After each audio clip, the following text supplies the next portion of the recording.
I was just going to introduce you guys to play this full song. Comedian first. What? Now, I have it on my card. Sorry, buddy. What do we got here? What is it? Oh yeah, can you guys help me welcome Braden McHugh to the stage, everybody?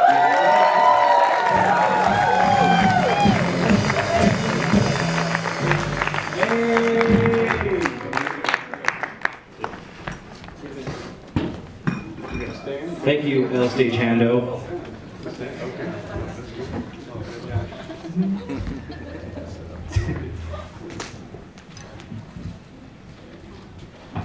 All right, can you guys hear me in the back? Yeah. Yeah, we good?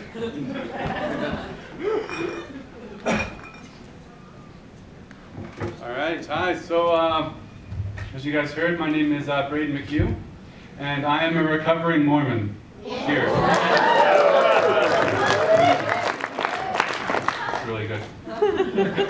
I'm from your reaction, I'm assuming most of you know why it's cool to see a Mormon drinking beer, but for those of you who don't know Mormons, they live by a lot of rules, and I used to be really, really Mormon, and I used to do a lot of public speaking in the Mormon church, which actually translates really nicely to stand-up comedy, because it got me comfortable entertaining people with bullshit. So, are there any Mormons in the crowd? No? Well, fuck them.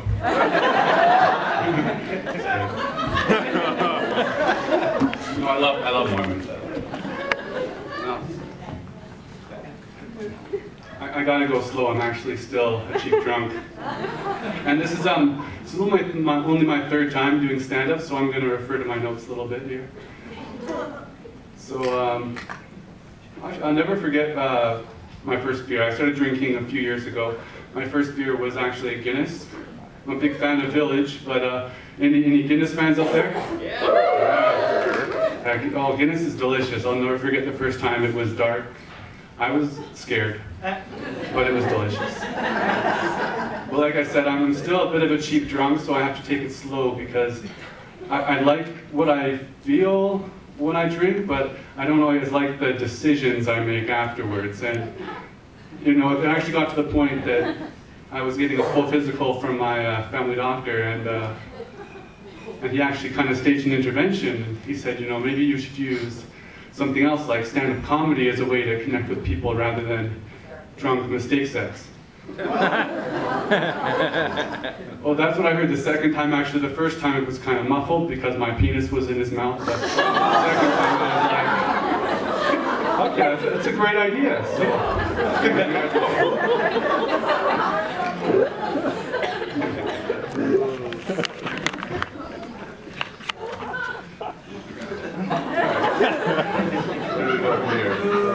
where do we go from here? Oh yeah, drunk mistake sex. So actually, drunk mistake sex and amateur stand-up comedy are very similar. They both last about 5 to 10 minutes, and it can be good, but you know, it also has the potential to be horrible. So you know, as long as we keep our heads down and just kind of push through, I think it's going to be just fine. You know, people sometimes make fun of Mormons, and they deserve it most of the time. And they say that they're really weird, but you know, really everybody's weird. Everybody's weird, everybody has some sort of weird quirk, and Mormon teenagers are really no different than any other teenager. They find loopholes to kind of break the rules, and one of the big rules is no sex before marriage. So Mormons have mastered the art of dry humping. I'm talking like mastered. I would take a lap dance from a Mormon girl over a Vegas stripper any day of the week. I know there's going to be a couple inches of denim and maybe some magical underwear there, but when decades of pent-up sexual frustration comes rocketing through those Levi's, I'm in lap dance heaven. Seriously, it's amazing. You should try it sometime if you get a chance. I don't know why, I just think you'd really enjoy it. Give it a shot. Good drink.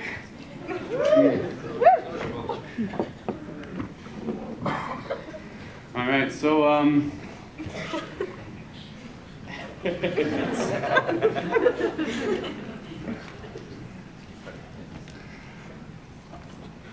Oh, right, news. Actually, I heard some cheese-related news the other day. This came out of the United States. Kraft Foods, they did a product recall for 96,000 pounds of hot dog meat because of improper labeling. So they sent out 96,000 pounds of regular hot dogs that were actually cheese hot dogs. Cheese hot dogs labeled as regular hot dogs. And they did this recall because they were concerned that there was going to be this milk allergy resulting in problems, maybe death. And it's kind of ironic, I think, that they're concerned about the public's milk allergy and ignoring their allergy to edible meat garbage. But, you know, whatever. In related news, emergency rooms across the United States saw a sudden spike in infections related to cheesy vaginas and cheesy buttholes.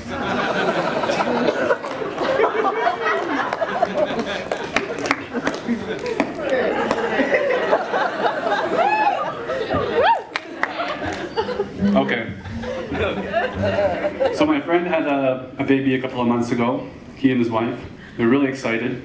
And we're talking about the whole miracle of birth and how it's crazy that, you know, the egg that made his son was inside of his wife when she was only 12 weeks after conception. So she was 12 weeks old inside of her mom, and that egg that made his son was already in existence. And, you know, his mind just kind of blew up. And then we were talking about how, you know, the sperm that made his son was only with him for like 3 days tops, and then boom, just rocketed into existence. And it kind of makes sense when you consider the relationship that, you know, most mothers have with their kids and most fathers have with their kids. The moms, they always just love their kid, and they're like, oh, I love you so much, and I just want to squeeze you and hug you and stuff you back in my vagina and uterus and just hold you forever. And dads are more like, stroke, stroke, just get out in the world, do something useful. Just don't bother me anymore. Just go away. I'll make more. I'll make more of it. Okay, I'm gonna leave you guys with this. It's gonna tell you about the first time I had an orgasm. It was dark. I was scared. And I was alone. Thank you.